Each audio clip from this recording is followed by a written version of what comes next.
అప్పుడే పుట్టిన శిశువుకు అద్భుతమైన పేరు వైబ్రేషన్స్ ద్వారా నిర్ణయించడంలో ఐబి సాహు గారిది అందె వేసిన చెయ్యి. అమితమైన పాజిటివ్ శక్తితో ఉన్న హస్తవాసి గల ఐబి సాహు గారు బీజాక్షరాన్ని ఫాలో అవుతూ పర్ఫెక్ట్ వైబ్రేషన్లో పేరు నిర్ణయిస్తారు.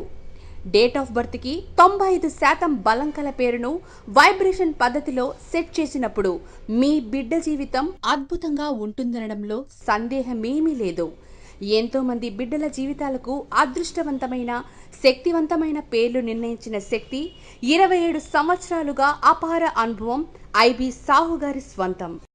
భవిష్య జ్యోతి వీక్షకులకి, దేవుళ్ళు.com వీక్షకులకి శుభాభివందనాలు. ఒక పుస్తకం చదివామంటే నెగిటివ్ తోటి పని లేకుండా మనసు కొంత ప్రశాంతతతో ఉంటుంది. అందులో విజ్ఞానం కానివ్వండి, భక్తి కానివ్వండి, ఏదైనా కానివ్వండి. సో మీకు కావాల్సిన పుస్తకాలన్నీ కూడా దేవుళ్ళు.comలో మీరు వెతుక్కొని తీసుకోవచ్చండి. ఇవాళ మనం చెప్పుకునే లెటరు జే.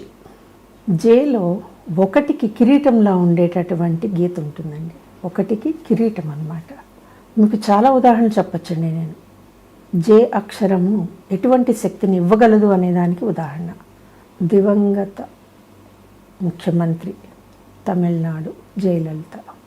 పేరులోనే జయం ఉంది కాబట్టి ఆవిడ అంత జయలలిత అయ్యారంటే కాదండి, ఆవిడ స్ట్రగుల్స్ పడ్డారు. ఆ ఒకటికి కిరీటం వచ్చేదాకా ఆవిడ ఎన్ని అవమానాలు పడ్డారు, ఎన్ని బాధలు పడ్డారు. కానీ ఆ జైలో ఉన్న కిరీటం ఆవిడని వరించిందా లేదా? ఏం పాపులారిటీ అండి. జయమ్మ, జయలలిత చాలా కదా. సరే, ఇంకా కొంచెం పైకి వెళ్తే మీకు అందరికీ తెలిసిన వ్యక్తి జయవర్ధనే, శ్రీలంక. చాలామంది ఉన్నారండి.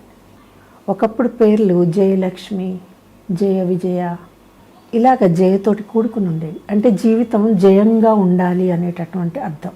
నిజంగా జయతో వచ్చింది అదేనండి. కాలక్రమేణా మనకు కాస్త ఫ్యాషన్ ఎక్కువైపోయి జేఏఐ అంటే ఎక్కడైతే ముందు స్థానంలో అయి ఉంటే చాలా బాగుంటుంది అనుకున్న ఆయనే చక్కగా చివరకు పడేసేసి జేఏఐ కిందకి వెళ్ళిపోతున్నాం. జయభూషణ్ ఎవరన్నా పెట్టుకుంటున్నారండి? జైపాల్ పెట్టుకుంటున్నారా? జయరాజ్ పెట్టుకుంటున్నారా? ఏమిటి అంటే ఏవో కొత్త పేర్లు కావాలి. ఇక్కడ జేతో మనం పేరు పర్ఫెక్ట్గా పెట్టుకుంటే ఫ్యూచర్లో ఒకటిని మించిన గృహాలని కట్టుకోవచ్చు.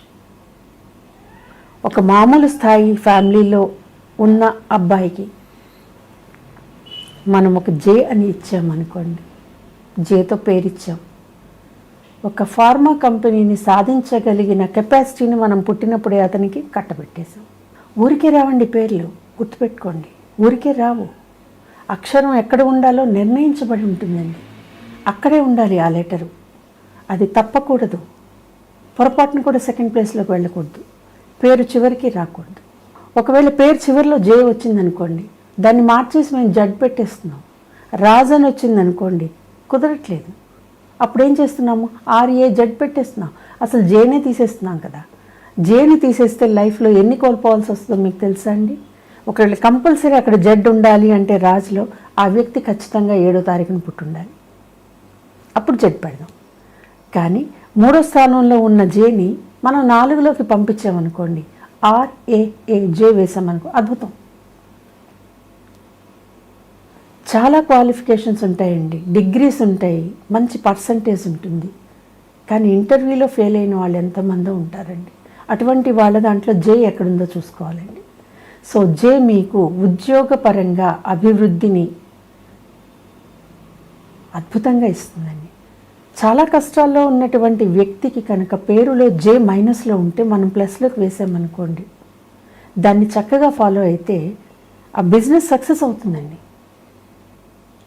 చాలా బాగుంటుంది జే. కానీ ఉండాల్సిన తీరులో ఉండాలి. విశేషం ఏమిటంటే మనుషులకి వాళ్ళ సహనం తక్కువైపోయింది. ఈవెన్ శాస్త్రం చెప్పే వాళ్ళకి కూడా జే ఎక్కడ ఉండాలి అనేది నేర్చుకోవటం ఒక ఎత్తు అయితే, ఏ డేట్ ఆఫ్ బర్త్ వాళ్ళు వస్తే వాళ్ళకి జే మనం చక్కగా పెట్టాలి అనేది కాస్త సహనంతో కూడుకున్నటువంటి విషయం. లెక్కలు వేసి జే కనుక మీకు చక్కగా పెట్టగలిగితే వివాహం అవ్వకపోతే అవుతుంది, ఉద్యోగం రాకపోతే వచ్చేస్తుంది. ఇది జయశక్తి. ఈ వీడియో కనుక మీకు నచ్చినట్లయితే లైక్ చేయండి, షేర్ చేయండి, మా ఛానల్ని సబ్స్క్రైబ్ చేయండి. మరెన్నో విశేషాలు మీ పేర్లో, మీ అక్షరాల్లో, మీకు తెలియని రహస్యాలతో.